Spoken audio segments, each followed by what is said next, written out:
Okay? Ito ang magiging final stash namin for Salubong 2026. Okay, simulan muna natin sa mga fountains.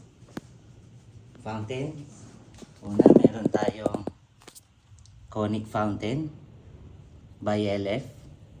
Dalawang binili namin. Lahat nga po pala to halos galing kay SRC Fireworks. Shout out. Yung mga GLK lang namin ang binili namin kay Segsabel. Tapos meron din tayong Lucky Mayon Volcano by Phoenix Fireworks na fountain. Dalawa din ang binili namin. Tapos hindi mawawala sa stash namin lagi ang Dragon's Fortune Fountain. Ito yung may crackling, yung pula. So, dalawang box ang binili namin. 6 ata o 5 ang laman per box. So, dalawa yung binili namin. Parang 400 ang score namin dyan. Last October pa namin to binili sa SRC. Tapos ito, maganda. Small but terrible. Dancing Dragons by Dragon Fireworks. Wala na nung bili namin noong October, wala na yung malaki eh. So, parang, ano bang bili namin dito? 150. Dalawa ang laman. So, Dancing Dragons. Maganda to, maliit pero matagal. Tapos, simulan natin sa small caliber. Eros. Hindi mawawala ang Eros. Para nasa 480 ata ang nabili namin nito last October sa SRC. Small caliber. Tapos, 16 shots. Golden Rooster. Solito, A Beautiful Night by Golden Rooster. Tapos, dahil nasa Golden Rooster na din tayo, bumili rin kami ng dalawang very shocking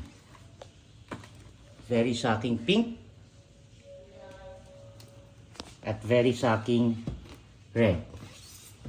Sisindihan natin ito mamaya. Mag-upload din kami ng videos ng mga effects nito.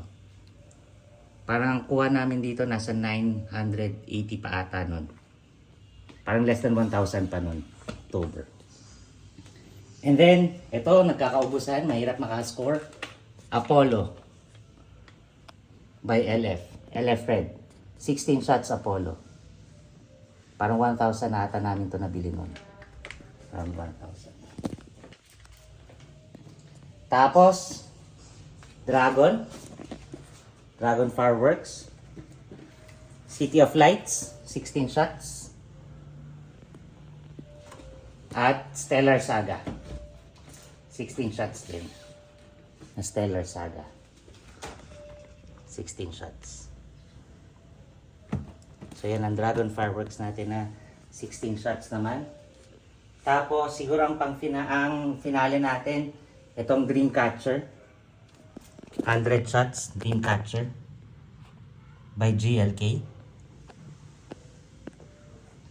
So nakuha pa namin to nasa 3.8 last October. Alam ko ang hirap mga score nito eh, kaya nagahan namin ng October pagbili. Tapos kasama GLK Nightbreaker 36 shots, tsaka Party Time na 25 shots naman. So, ang last siguro namin papuputukin, itong triple shooter ng Dragon Fireworks. Triple shooter. At itong bombshell na isa, na Blooming Flower by Dragon Fireworks. So yun, Happy New Year guys! At abangan natin mamaya pagsalubong sa 2026.